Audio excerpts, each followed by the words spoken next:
Golden State Media Concepts bring you Book Review Podcast, a haven for bookworms of all ages and the widest genres, from mystery to memoirs, romance to comedy, fantasy to sci-fi. If you love to read, this is a podcast for you. It's the Golden State Media Concepts Book Review Podcast.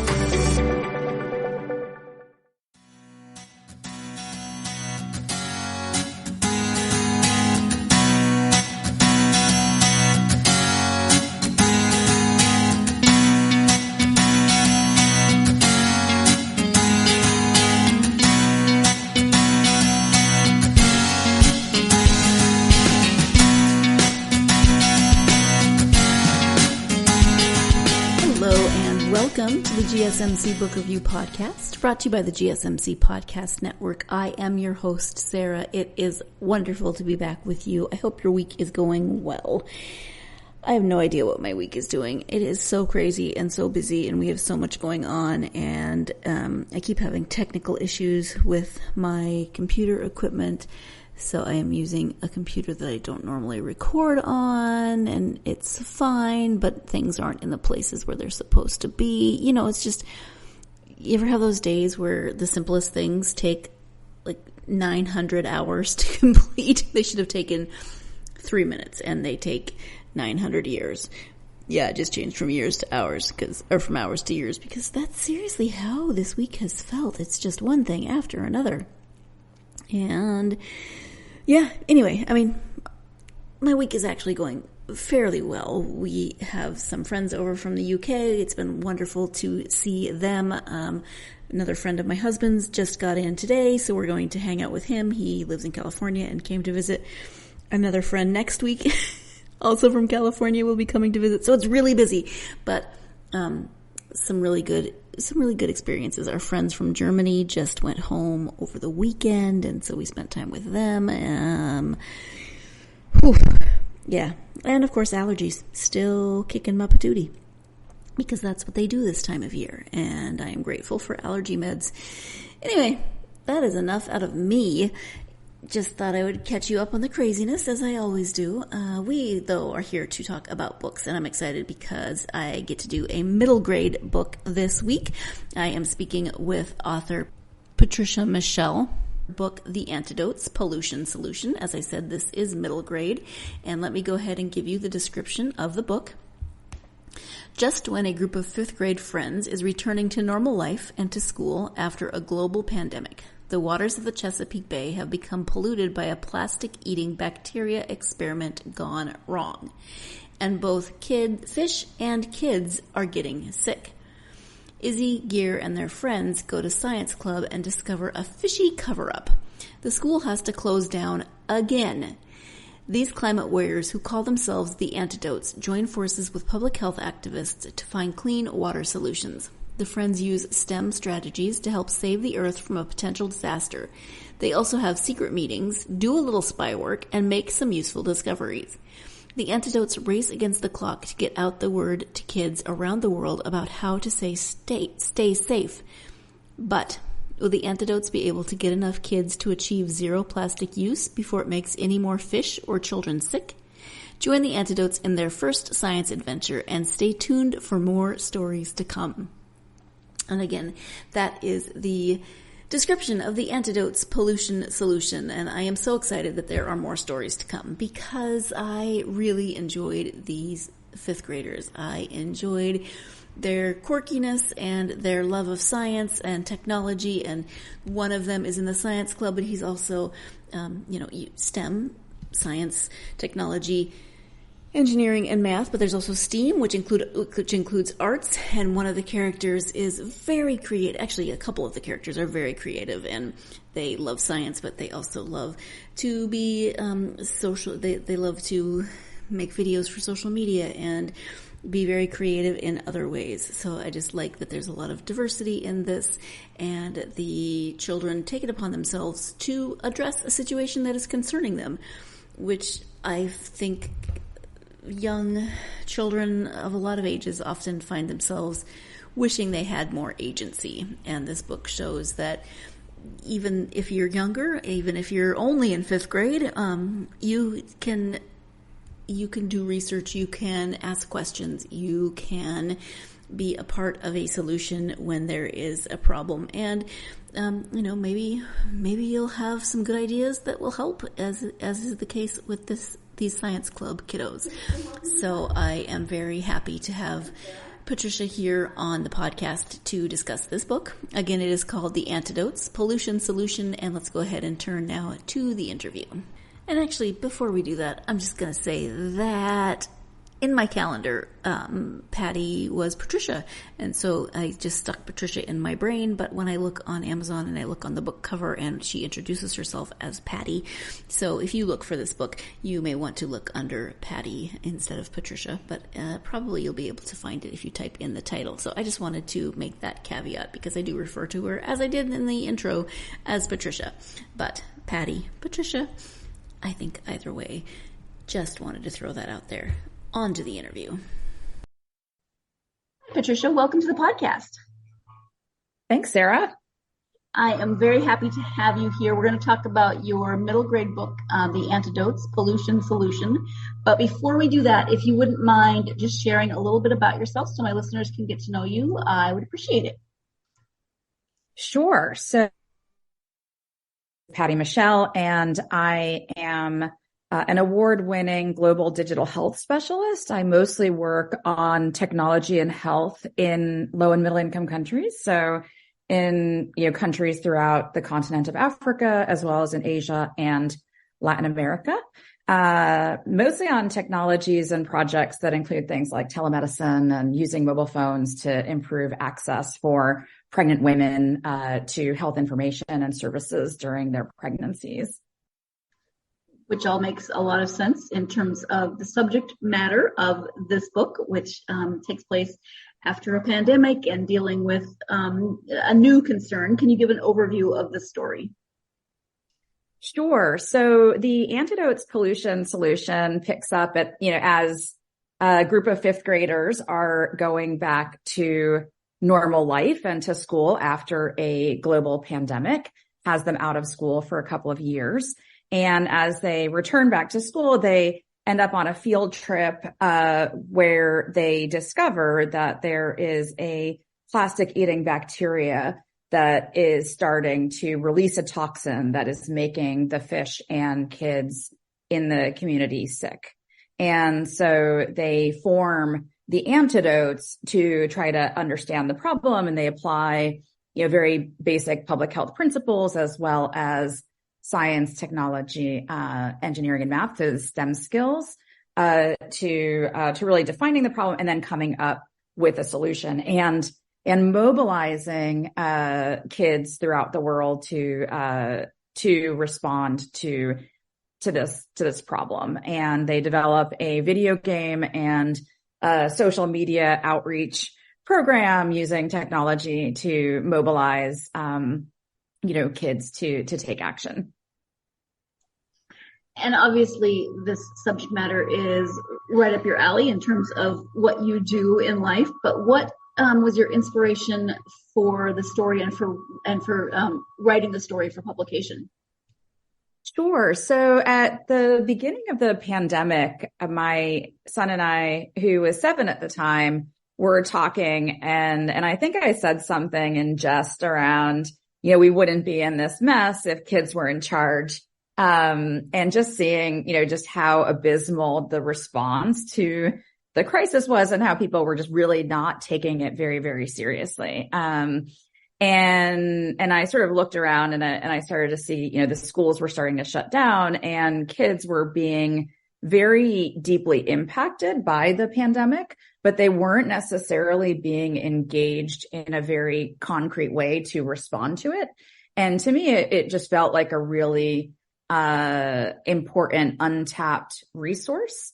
And so we started brainstorming. I had been working on a young adult novel at the time that I sort of set aside, and we started to brainstorm, and out of our brainstorms came this story, this cast of characters, and what became a very important pandemic project between, for my son and I. We would run Post-it sessions to create the characters, outline the story together. I would go off and write, and then come back and test out the ideas with him, and read him, entire chapters, to which, sometimes he would, laugh, which gave me the indication that I was on the right track, or he would look at me with a really puzzled look, as if he did not understand what I was talking about or writing about. And so, which really meant go back and rewrite that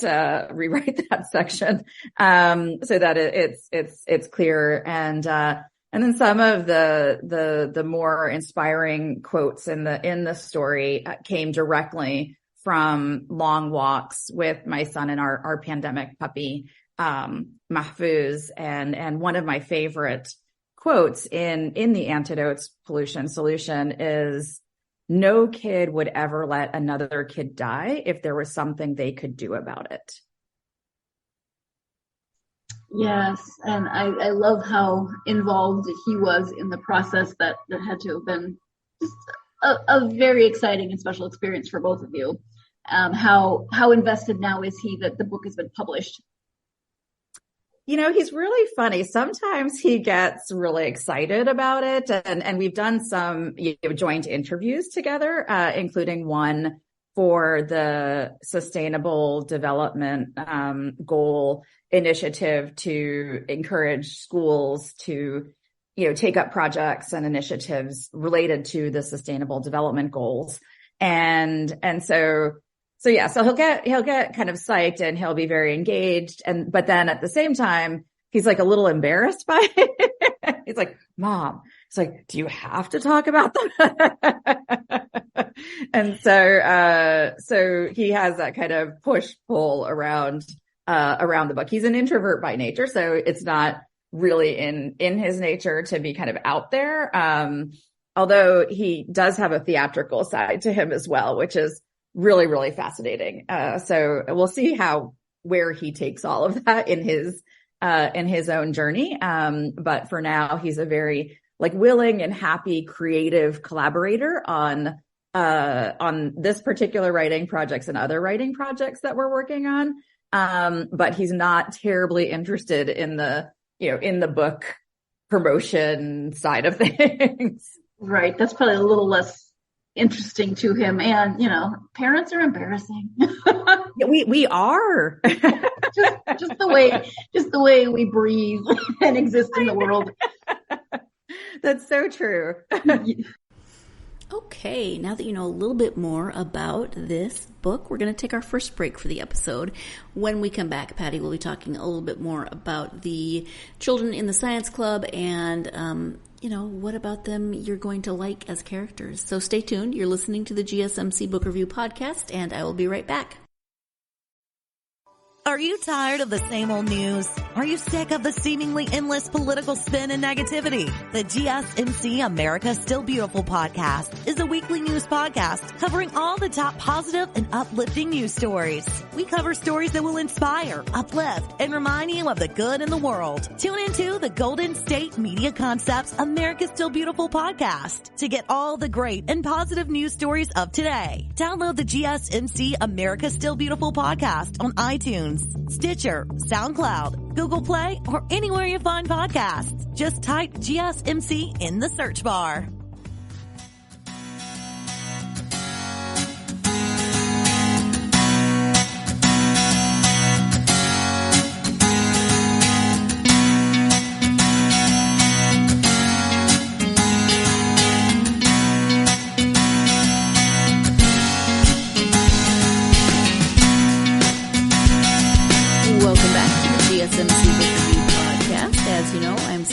Author Patty Mechael about her middle grade book, The Antidotes Pollution Solution. Let's go ahead and return to that interview.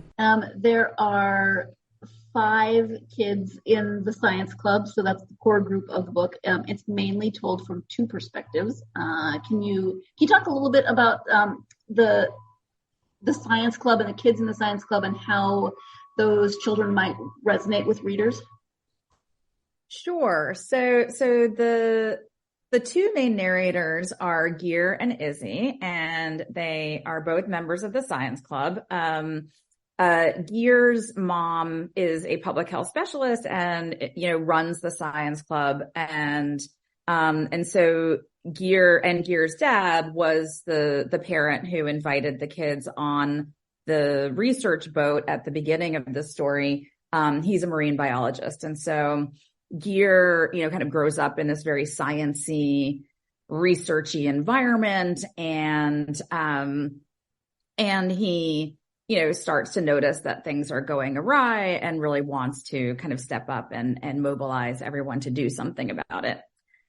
Izzy, is from Japan. She immigrated to the United States, to this Chesapeake Bay community where the story is set, in the first grade, right before the pandemic hits. And then, during the pandemic, she loses her grandmother and her father. And then, is really grappling with finding her voice and her, where she wants to go in life. And so she, used to be very outgoing and dynamic. And then she finds herself in a very sort of quiet,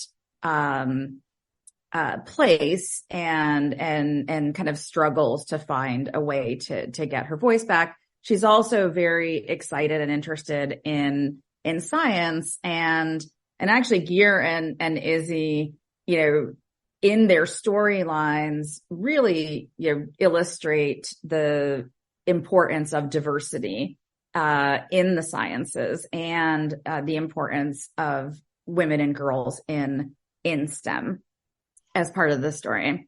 Olu, who is probably the most theatrical character in the book, brings the arts and theater into the work that they do, and create a creative spin on how they approach the work of the antidotes. Leo, who's a bit, shyer, more withdrawn, he's the techie in the group. He doesn't think he's very good at science, although, technology is a big part of science. And he, loves to create video games, and he creates the video game in the story.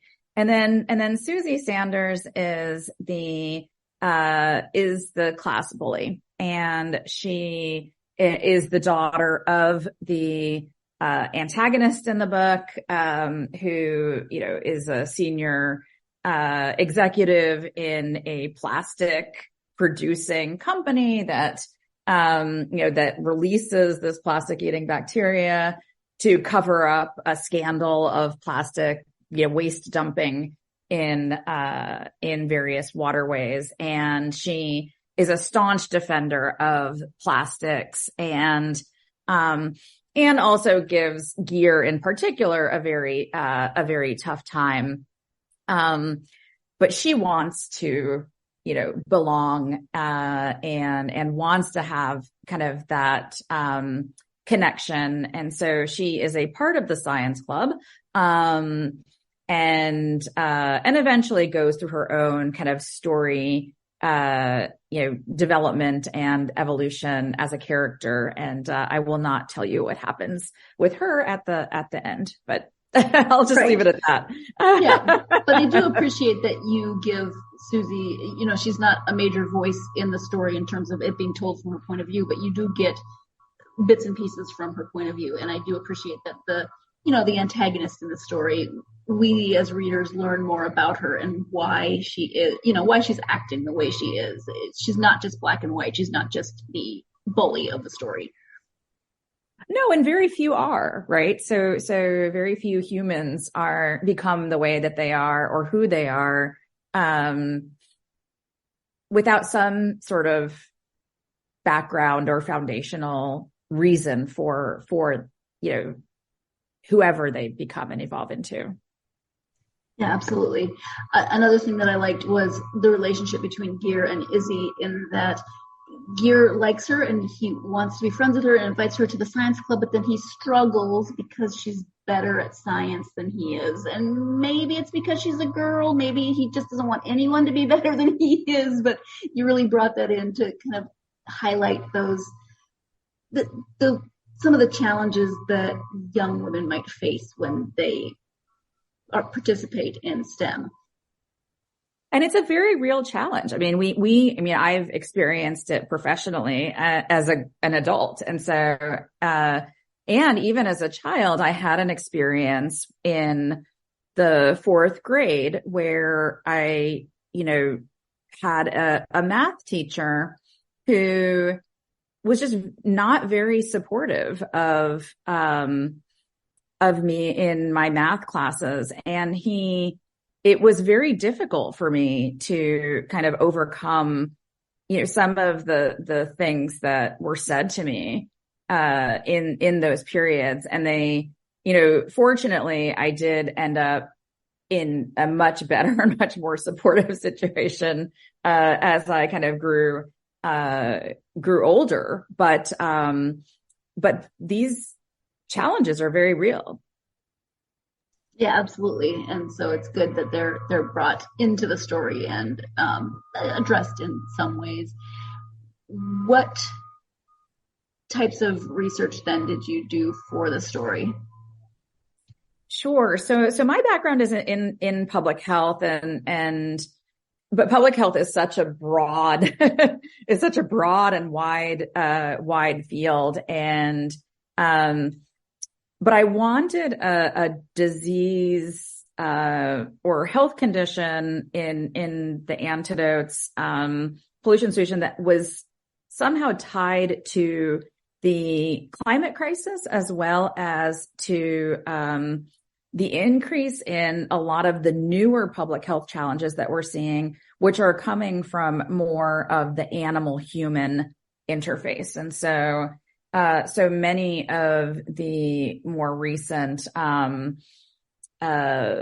diseases that we've seen, including things like, like avian influenza, COVID-19, et cetera, these were all started out in an animal population and eventually came into a human population. And so I wanted something along those lines. So I did spend a fair amount of time kind of researching different diseases, disease pathways. Fortunately for me, I had a very good colleague who I shared an office with when I was doing my PhD in London, who happens to be an animal-human health specialist. She's a veterinarian by training and works with the World Health Organization on animal-human disease outbreaks. And so often, we'll be hanging out and she'll get called to, Brazil because there's an outbreak of yellow fever in the monkey population or something that is about to spread into the human population that needs to be contained. And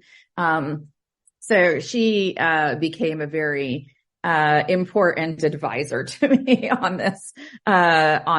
this project. And I was looking at different types of innovations and had heard about, plastic eating bacteria, experiments kind of going on. After the book was published, we did find a scientist who, was doing her PhD in the Netherlands looking at, plastic eating bacteria and the potential for plastic eating bacteria, particularly in wastewater management.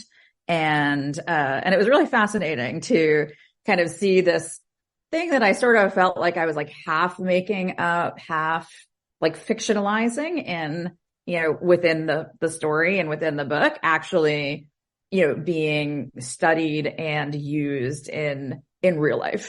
Yeah, that is amazing.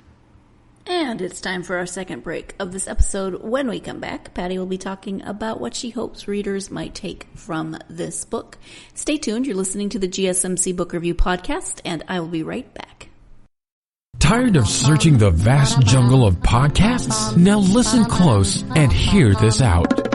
There's a podcast network that covers just about everything that you've been searching. Hey! The Golden State Media Concepts Podcast Network is here.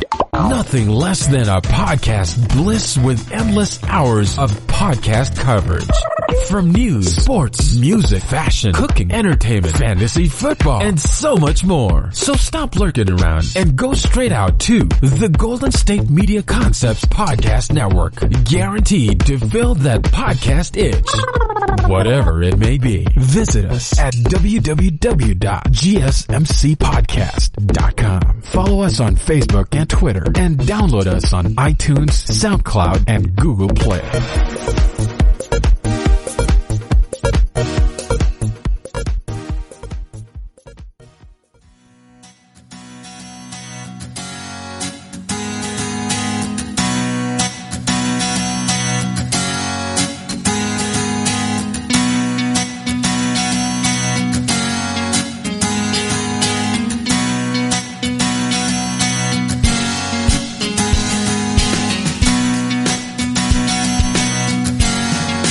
Welcome back to the GSMC Book Review Podcast and my interview with author Patty Mechael. In terms of then your readers, what do you hope they might take away from the story? Sure. So the Antidotes is meant to really inspire young people to know that they are part of the solution, that they have something to contribute to really understanding the issues and the challenges that we're facing in our lives and on the planet, et cetera. And that there are things that they can and should be doing about these things, so that it's not all, doom and gloom. There's a lot of anxiety right now around the climate crisis, especially among young people. And, but there are many things that we know that if we do them now, that we can really start to slow things down and improve the environment, as well as reduce the risk of, ending up in, another global pandemic. And that there's a lot of scientific, activity and knowledge that they themselves can engage in by adopting more of a kind of scientific lens to everyday life.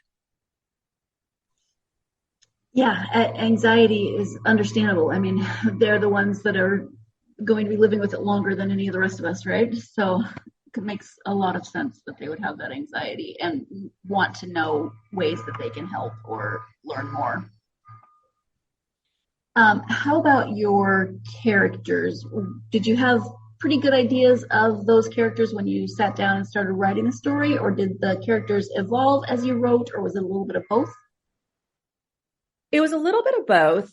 Gabriel, my son, was very involved in the character development and had very strong feelings about, who the characters should be. And that was really helpful. It gave me a really strong foundation for the various characters. Of course, I had to then kind of break them apart and reconstitute them in different ways. And so we drew a little bit on, people that we knew in the real world, as well as on, on ourselves, but taking different aspects of our experiences and then spreading them out across different characters. Yeah, fun.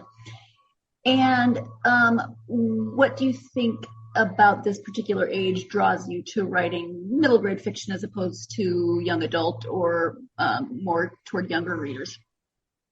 Sure. So I was at, the Society for Children Book Writer and Illustrators conference right before the pandemic. And while I was there was a lot of discussion about how there was this gap in kind of smart, sciencey and science-inspired middle grade fiction. And I kind of thought to myself, well, I have, a middle grader at home. ready-made audience, let's try this kind of, writing for this particular audience. I took some workshops in middle grade fiction writing and, to really try to understand kind of like what the key ingredients, are for, really engaging, middle grade fiction. And for me, I think because I really wanted it to be, science inspired and have this very sort of strong kind of public health component. But I also had to really get into the craft of, how do you really focus on characters and character development and the story and make it fun and engaging and funny and etc. while, being true to the science, etc. And one of the first, kind of full drafts of the book I had critiqued by a very successful middle grade fiction writer.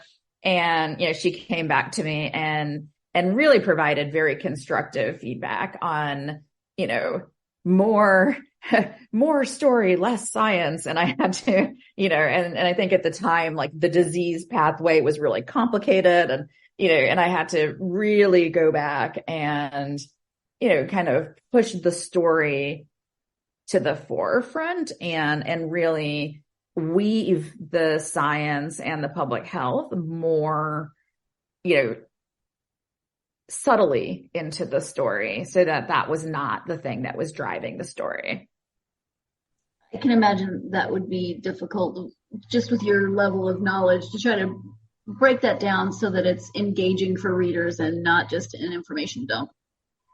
Well, absolutely. And I was very used to, and I still do a lot of scientific writing. So I'm an academic and I write, peer reviewed, research papers and that sort of thing in my day job. But then switching gears to kind of think, okay, well, how is this going to land for an 8-year-old and what's going to make an 8-year-old want to keep reading the story and cheer for the characters. And, And so that has been, just something I have to kind of keep in my mind as I'm writing. And having, an 8-year-old child collaborating with you will definitely keep you humble because they don't pull any punches. Absolutely. I mean, it was really funny because while we were writing, the antidotes, pollution solution, he would be like, Mom, like a kid would never say that. Or like, he would just be like, he'd be like, what? And that's, incredibly useful because that basically would tell me, nope, not going to work.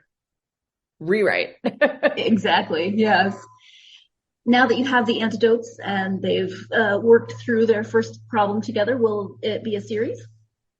That's the plan. We're working on the second book in the series, and the second book is more focused on technology and right now, the proliferation of mobile phones and tablets and video games among young people and the use of social media, it's there. It's very real. It's a part of everyday life. But there isn't a lot of really concrete guidance for young people on how to engage with it in a very critical way and really understand, what information is being pushed out to them, as well as how the algorithms are designed, et cetera. And so we've started working on this second book with the same set of characters, but the narrators rotate. So the narrators in the second book are Leo and Susie. And so, Leo is working on the, on the tech side and then Susie is, dealing with everything from online bullying to all sorts of other stuff. It's so important though, because it's moving so fast. Even, I'm not going to make an assumption about your age, but even, yours or my generation, our childhoods were so different in terms of technology than the children that we're now raising. Absolutely. And we remember what life was like before technology, right? And so I think are more able to put technology into perspective. Not all the time. I think we also, have issues with, doom scrolling and, Yes. and all sorts of other stuff, right? So, but we are, I think we can be more critical thinkers about technology. Whereas I think, young people are now growing up where they're digital natives and they have never lived in a world that did not have technology in it. Let's go ahead and take our last break of this episode. When we come back, Patty will be talking about how she came to write for publication, middle grade fiction for publication. Stay tuned. You're listening to the GSMC Book Review Podcast, and I will be right back. Welcome to the GSMC Pets Podcast, the show that caters to pet lovers of all kinds. We'll talk about pets on social media, pets doing amazing things, and how to take care of the pets in your life. Whether your pet is a dog, a cat, a llama, hamster, reptile, or something more exotic, you'll find educational and entertaining information on the GSMC Pets Podcast.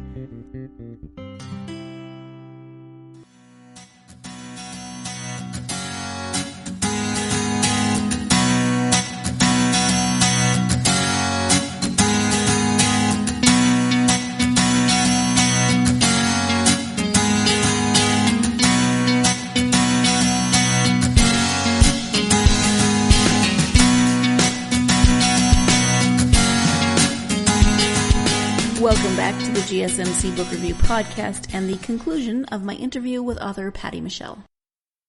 You mentioned before that you were working on another book when you started working on this book with your son. Is writing fiction for publication as opposed to scientific writing, but is writing fiction for publication something you always wanted to do or something you decided to do later? How did that work for you? Sure. So I always wanted to do that. I have, I can trace back some of my early kind of fiction writing to, elementary school. And I still have some of the stories that I wrote when I was in the, 5th, 6th, and 7th grade. And I always wanted to be a children's book writer, but then I kind of forgot about that as I got into my career in public health. And it wasn't until I was at, an inflection point in my kind of public health career. And I had the privilege of going to the Rockefeller Foundation Bellagio Center in Italy. And I was there to work on a digital health kind of like visionary piece of work. And in my, group of fellows at the Bellagio Center was Ruta Septis, who is a best-selling historical fiction, YA author. And while we were there, she was working on her third novel and, she presented, about her journey and it was really interesting. I ended up just having a conversation with her and she ended up kind of really encouraging me. She had been, had her own, record label, and was very successful music producer, when she decided that she really wanted to write fiction and kind of took that leap. And so she became a real inspiration for me. And it was like a spirit guide to, to writing fiction. And so that was great. And then while I was at Bellagio, I wrote the first kind of full outline of my first kind of work of fiction, which was an adult novel, focused on women in science and so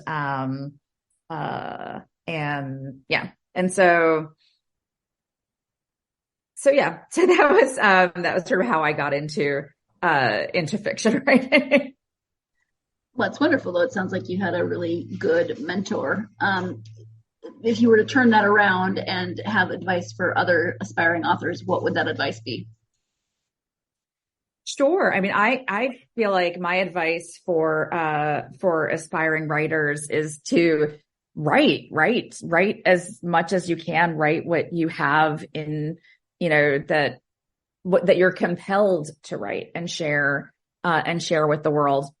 One of the fun things that has come up from the work that on the Antidotes Pollution Solution is that some of my, friends' children who we gave, advanced reader copies to give us their feedback on it, were inspired to start writing fiction themselves. And so some of them are now, very actively working on pieces, of fiction writing outside of their kind of school classroom setting. Nice. Thank you. How about reading? When you take the time to read for yourself, what are your go-to genres and authors? Sure. So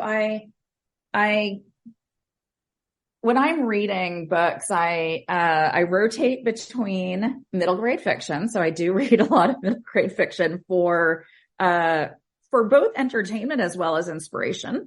And so some of my favorite middle grade fiction writers are Ty Keller, Erin Entrada, Yasmin Varga. And so I've definitely enjoyed, kind of getting into the middle grade, fiction zone. And I find it quite useful to read, both from a writing perspective, but also they're really good books. Some of them, help me,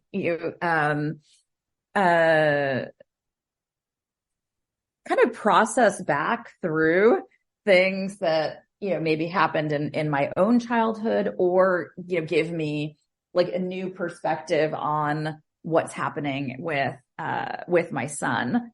I also love international authors. So when I was in university, I had the real privilege of taking a course called African Politics Through Fiction, and reading, many prominent African writers, and so I've really enjoyed, getting to know, African writers like, Nadine Gordimer and, Chinua Achebe. Have read probably everything ever written by Naguib Mahfouz, and my dog's name is Mahfouz. And so, and then, in the Americas, Isabel Allende and others. So just, and Paulo Coelho. So really enjoy just kind of reading, novels written by, people from just very different settings and walks of life and perspectives. It just opens up my eyes to new worlds, and new perspectives. Wonderful. Thank you for that. Internet presence, website if you have one, and any social media where people might be able to find you. Sure. So my website is www.patriciamechael.com. And you can follow us on Instagram at the Antidotes series, or just hashtag the Antidotes. And and on LinkedIn as well. All right. Thank you. We have talked about a few different things today, but is there anything that you have not covered that you were hoping to highlight during our time together? Sure. So one of the main target audiences for this book is really science teachers, and really wanted in the book itself, there are a lot of science experiments and activities.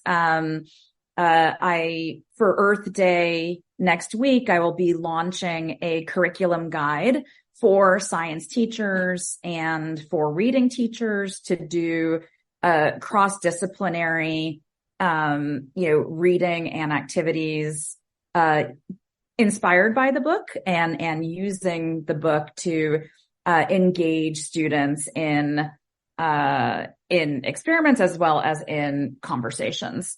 And so really want to bring the book to life in a classroom setting.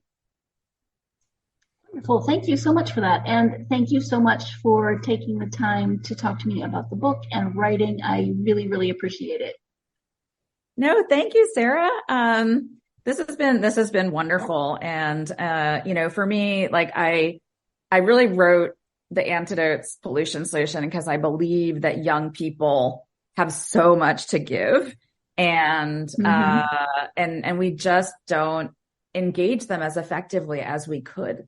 And so my hope is that this book will really help inspire them, and then give them the confidence and the tools to go out into the world and understand the problems that they're facing, but also come up with, solutions that are well within their power to enact.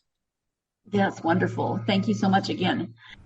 Thank you once again to Patty for joining me to talk about this wonderful book. If you have a middle grade reader or, younger, you know the kids you read to and what they like and what they're into and what grade level they are into either reading or listening to as you read with them. But if you have someone of that age who is interested in STEM, then you should definitely check out The Antidotes Pollution Solution and the following books as it becomes a series. Even if you don't have a kiddo that's necessarily into STEM, this I still think is a really good book because it talks about friendship and working together and problem solving, and the science is very accessible. I think Patty does a great job of making the science seem interesting and fun and, like I said, accessible, because sometimes it can be daunting. Not everybody finds science easy. I was one of those kids, but I think that she shows it in a way where experiments are interesting and fun and something that any kid can get into at a variety of different levels. So, as I said, if you have a reader in your life who might be interested, you should definitely have them check out this book and then potentially the rest of the series. Thank you again to Patty. Thank you, as always, for joining me. I hope you will join me for the next episode.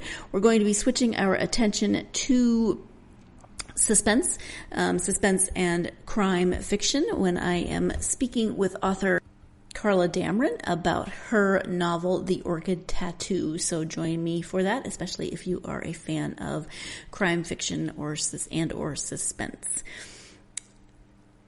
As always, if you're a fan of this podcast, there are several things that you can do if you haven't done so already. Like, follow, and subscribe on whatever platform you listen to the podcast on. Helps to get it out to more listeners, such as your lovely selves. Follow on social media, Facebook, Twitter, Instagram, and TikTok. And if you would like to leave a review, written, starred, either way, again, helps to get the podcast out. And I would be greatly appreciative. Thank you in advance for anything that you might do. And thank you, as always, for joining me. I hope your week is going really, really well. I hope that things are taking a normal amount of time and not 900 billion quadrillion hours or years or what have you, and that your technology is treating you with, it's just treating you well and you're not fighting with it. I will talk to you on Friday this week. Next episode is Friday. This is a double episode week, so join me again for that chat with Carla Damron. In the meantime, I hope you're finding plenty of time for yourselves to get lost in lots and lots of good books. Thank you so much. You've been listening to the Golden State Media Concepts Book Review Podcast. part of the Golden State Media Concepts Podcast Network. You can find this show and others like it at www.gsmcpodcast.com. Download our podcast on iTunes, Stitcher, SoundCloud, and Google Play. Just type in GSMC to find all the shows from the Golden State Media Concepts Podcast Network. From movies to music, from sports to entertainment, and even weird news. You can also follow us on Twitter and on Facebook. Thank you, and we hope you have enjoyed today's program.